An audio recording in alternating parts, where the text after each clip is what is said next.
Hello, Slicey Dicers. This is Brian with another morning pocket dump for you. A very early morning pocket dump when I'm recording this. I'm going to put up the regular time, but as you can see by the time on the watch, it's really early.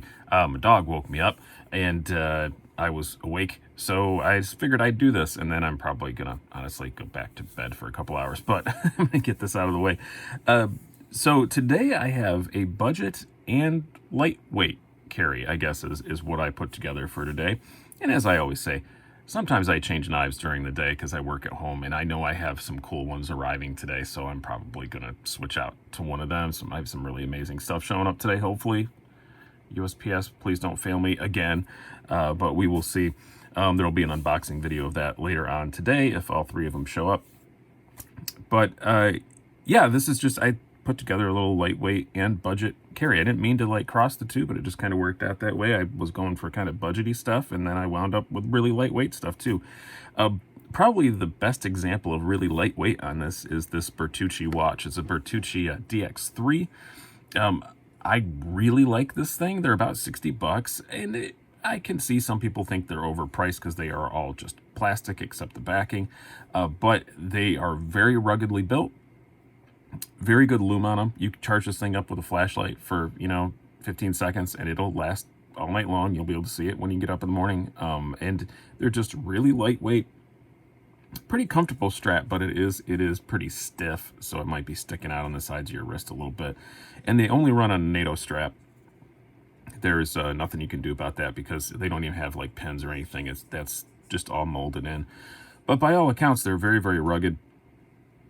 Very well put together. I like the look of them. I think it's just a very classic-y sort of a field watch look, and Bertucci sounds foreign-y, so maybe people think it'll be more expensive than it is if they get close enough to look at what the brand of it is. But I really like them. About $60. If you shop around, you can find them a little less than that. I found them in a couple of weird places, for like 48, and a couple of knife retailers. Some Way of Knife I know sells them. So if you want to buy them from an actual knife retailer and support them, go check that out. I believe it was Way of Knife. I apologize in advance if I'm wrong about that.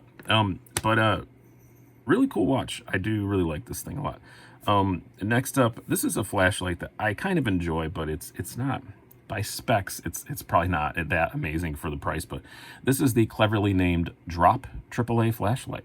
I got this way back when Drop still remembered that I existed, and they used to send me a lot of stuff. It's only about, I think, 130 lumens, something like that. It comes with, this is the Cree, the Cree light, but it comes with other ones, with another one, and it comes in a few different colors.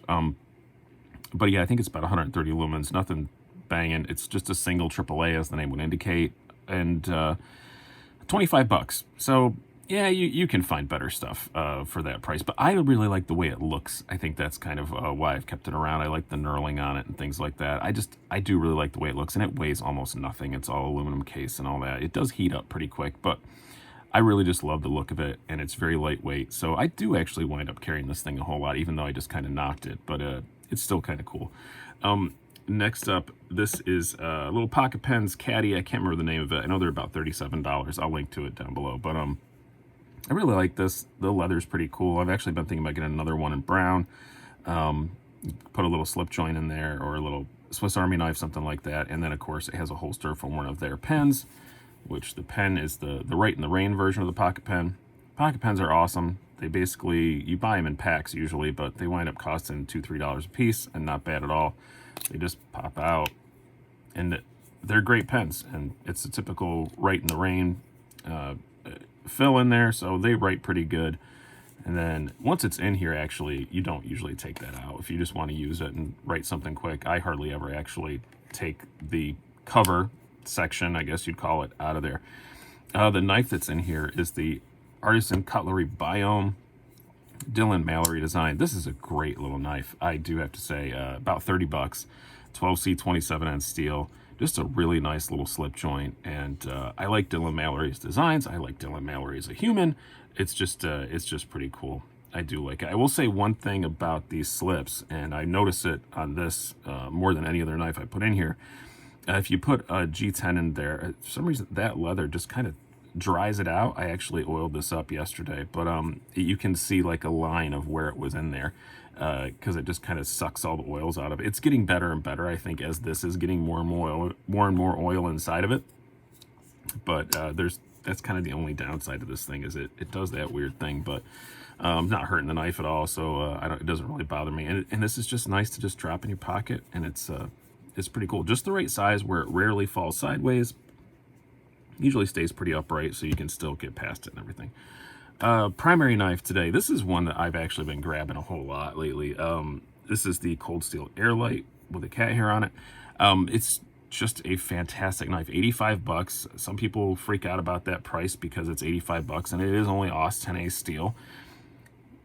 I don't think you should say only AUS 10A. I think AUS 10A is pretty good. I've had very good experience with it, and Cold Steel, as usual, does an amazing job with the heat treat. I have it on several knives. A lot of them are the big stupid Cold Steels, but I don't mean to say it's an insult, gloriously stupid Cold Steels. But I have it on this now, and I really like it. And of course, this is the Tanto blade shape. It comes in another blade shape, but Cold Steel does such a good Tanto. I almost always choose Tanto when I get a Cold Steel if I have the choice at the time of purchase. But a really light, thin knife, as the name would indicate, and I just really like it. It's a Demko design that was based loosely on the Broken Skull, the Steve Austin branded knife, and I just really like it. It's a great knife, and I love the Tanto on it.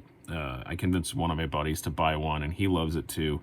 And it's just a really good lightweight all around EDC. Pretty decent size too. It's not a tiny knife, and 85 bucks. I think it's a pretty good value. You got a triad lock. It ain't gonna break. Pretty awesome knife. This will almost certainly be on my top 10 budget knives of the year at the end of the year. So I hope you guys have enjoyed this. It ran a little long. I apologize for that. It's probably because it's 5:35 in the morning. So I hope you guys enjoy this and have a really good day. I've been Brian, and I'm going back to sleep.